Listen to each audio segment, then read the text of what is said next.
তারা নৌকা এবং জয় বাংলা স্লোগান দিয়ে আমাদের শিক্ষার্থী ভাইদেরকে রক্তাক্ত করেছে।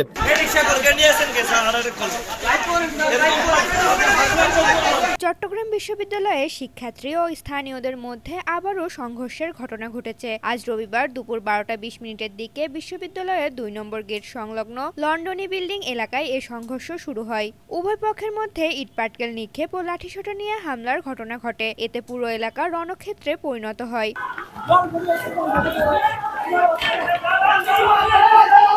সংঘর্ষের খবর পেয়ে পরিস্থিতি নিয়ন্ত্রণে ঘটনাস্থলে যান বিশ্ববিদ্যালয়ের উপাচার্য অধ্যাপক ডক্টর কামাল উদ্দিন প্রক্টর সহ আরো শতাধিক শিক্ষার্থী। নিরাপদ এই আমাকে প্রস্তাব দেওয়া হয়েছিল ক্যাম্পাস পুলিশ করার জন্য, দেওয়া হয়েছিল কিনা উচ্চ পর্যায় থেকে, আমরা করি নাই। আমরা বলেছি আমাদের ছাত্ররাই যথেষ্ট, আমরা তো কোনো পুলিশও রাখতে চাই না। ছাত্ররা যদি ঠিক থাকে, ছাত্রদের ভিতরে ঐক্য নাই, ছাত্রদের ভিতরে বিভেদ, ফাটল, টিচারদের ভিতরে দলীয় রাজনীতি, নানান সমস্যা আছে। তা আমাদের আন্তরিকতার ঘাটতি আছে নাকি সেটা একটু পরীক্ষা করা দরকার। আমরা লোক নিচ্ছি, আমরা দুর্নীতির নেটওয়ার্ক ভেঙে দিয়েছি, আমরা পরীক্ষা নিচ্ছি, সকালে শুরু করছি, রাত এশার নামাজ পড়ে যাচ্ছি। ওয়ালটন এখন দেশের সীমানা পেরিয়ে পৌঁছে গিয়েছে 50টিরও বেশি দেশে। ওয়ালটন, ঘরে ঘরে বিশ্বজুড়ে। আমরা পুলিশ প্রশাসন, সিভিল প্রশাসন এবং বিশ্ববিদ্যালয় প্রশাসন সহ আমরা নিরাপত্তা বাহিনী সহ একসাথে বসে আমরা এই সন্ত্রাসীদের গ্রেপ্তারের জন্য সর্বোচ্চ ব্যবস্থা গ্রহণ করব। আমাদের চিকিৎসাদের আমরা তো 24 ঘন্টা, আমরা তো এখনই তাদেরকে ডাকছি, আমরা তাদেরকে এখনই ডাকছি। গ্রেপ্তার করবে পুলিশ, গ্রেপ্তার করবে র্যাব।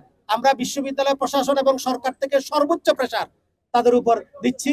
সংঘর্ষ চলাকালে শিক্ষার্থীদের স্থানীয়দের ঘরবাড়ি লক্ষ্য করে পাথর ছুঁড়তে দেখা যায়। স্থানীয়দের অভিযোগ, শিক্ষার্থীরাই প্রথমে উত্তেজনা সৃষ্টি করে এবং হামলা চালায়। অন্যদিকে শিক্ষার্থীদের দাবি, স্থানীয় কিছু যুবক বিনা উস্কানিতে তাদের উপর হামলা করে। গতকাল রাত 11:30টায় আমাদের একজন চট্টগ্রাম বিশ্ববিদ্যালয়ের বোনের উপর আঘাত করা হয় তার বাসার দারোয়ান কর্তৃক।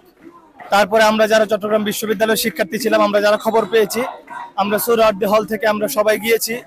সেখানে যাওয়ার পরে দেখা গেছে যে এই এলাকার স্থানীয় যারা ছিল তারা আমাদের উপর হামলা করেছে এবং এক পর্যায়ে আমরা যখন আমাদের সংখ্যা যখন বাড়লো, তখন ওই এলাকার যুবলীগের, আওয়ামী লীগের যে সন্ত্রাসীরা যারা ছিল তারা নৌকা এবং জয় বাংলা স্লোগান দিয়ে আমাদের শিক্ষার্থী ভাইদেরকে রক্তাক্ত করেছে। এই একটা গ্রামের সন্ত্রাসীদের হাতে বন্দী ছিল এবং নির্বিঘাত ছিল।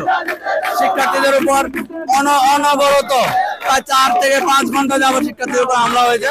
আমাদের প্রশাসন কোনো ব্যবস্থা নিতে পারে নাই। আমরা দেখেছি প্রায় 4 ঘন্টা পরে সেনাবাহিনী এসেছে, কিন্তু তারা যথাযথ কোনো পদক্ষেপ নিতে পারে নাই, কোনো সন্ত্রাসীকে গ্রেফতার করতে পারে নাই। ঘটনার সময় আইন শৃঙ্খলা রক্ষাকারী বাহিনীর তেমন কোনো তৎপরতা ছিল না বলে প্রত্যক্ষদর্শীরা জানান। এর আগে গতকাল শনিবার রাতেও একই স্থানে শিক্ষার্থীদের সঙ্গে স্থানীয়দের সংঘর্ষ হয়। এই ঘটনায় শতাধিক আহত হন, যাদের মধ্যে 2 জন শিক্ষক সহ অনেক শিক্ষার্থী রয়েছেন। সংঘর্ষের পর বিশ্ববিদ্যালয় কর্তৃপক্ষ নিরাপত্তা জোরদার করেছে এবং পরিস্থিতি শান্ত রাখতে স্থানীয় প্রশাসনের সহায়তা চেয়েছেন। তবে এখনো ওই এলাকায় থমথমে পরিস্থিতি বিরাজ করছে।